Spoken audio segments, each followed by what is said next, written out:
Sanibonani bafowethu, Mdibhozi lona egama lomculo kodwa igama lami lamampela nguZamani wakwaDuba isibongo lapha phansi kwalibesi.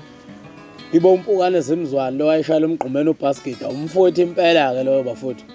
Cha, ngithi angibingelele nje bakithi emculweni wonkana nomaskandi imbala bafowethu. Ngingane efikayo emculweni bafowethu, ngicela ukwamukeleka bafowethu. Ikhaya nekhaya uma ufika kulo kuba nobaba wakho kube nobhuti bakho kube nakho konke bafowethu. Ngicela ukwamukeleka ngingane efikayo emculweni bafowethu. Kusho ukuthi bafowethu ukucula ngiqala 2018 bafowethu. Ngathi uma ngiqala 2018 album yami yokuqala ngayirekhoda 2019 yangihamba kahle ngezimo zamakhampani ke bafowethu. Kwasho ukuthi ke ngase ngithi ngoba lento ngiyayithanda angiqhubeke ngiye phambili. Kwathi 2020 ngarekhodi i-album yami isihloko sakhona sithi sithandwa sami. Nginothokozani la ngusomnandi wesaba nje ekhekele nyosi naye lapha noSichomani umfowabuthelezi lapha eMphafeni.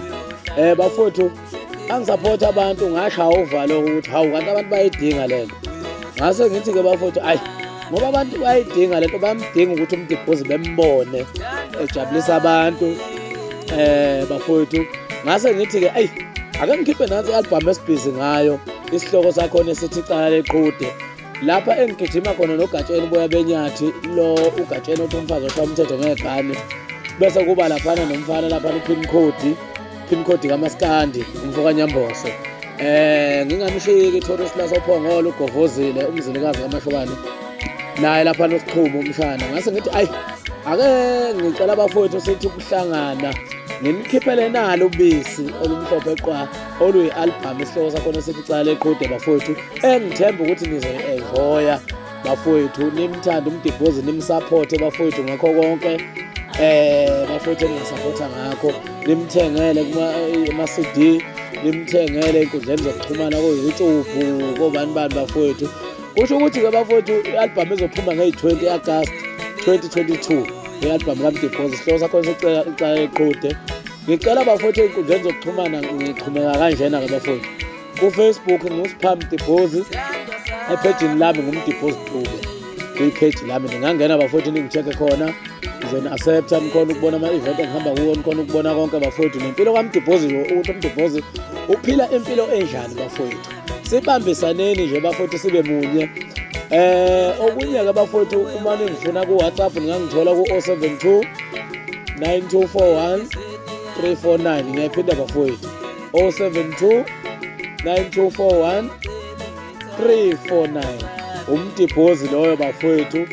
Konke nako Twitter niyangithola yonke indawo bafowethu, no Instagram uyabhala nje spam Mdibhozi ngizongithola bafowethu. If ufuna ukungiqhasha for imicimbi, umshado, i-event thizeni ngingafona kuyo lo 072 9241 349 noma ku-066 220 3595. Yebo bafowethu niyomthola uMdibhozi uma nifuna ukumqhasha emshadweni, nifuna ukumqhasha emcimbini, nifuna ukumqhasha yonke indawo bafowethu, noma nifuna ukukhomenta nje bafowethu ukuthi cha Mdibhozi lapha ngathi uthe ukutsheka kancane mfowethu, ake sifake nayo ivateli pass sibone ukuthi akuyeki niphambili. Mina-ke ngumuntu olalelayo ke bafowethu nobathandayo abantu. Noma ningafika uphongolo ngakithi nje kwalibisi bayonitshela bethi awuyilungele lo mfana. Ngiyabonga bafowethu.